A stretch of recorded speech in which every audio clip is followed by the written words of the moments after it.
Brazil দলটা যেন এখন এক হতাশার নাম। সম্প্রতি মাঠের খেলায় একেবারেই ছন্নছাড়া ফুটবল খেলে যাচ্ছে ব্রাজিল।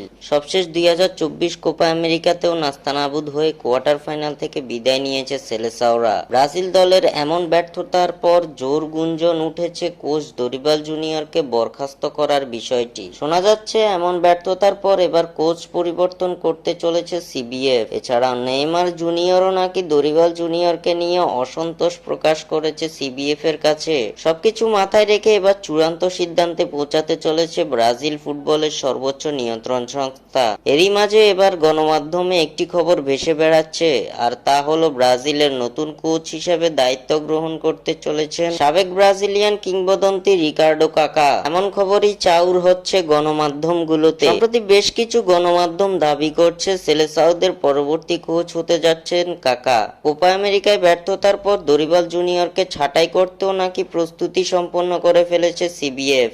সেই সাথে নেইমারের কথা মাথায় রেখেই রিকার্ডো কাকাকে কোচের দায়িত্ব দিতে যাচ্ছে ব্রাজিল ফুটবলের সর্বোচ্চ নিয়ন্ত্রণ সংস্থা।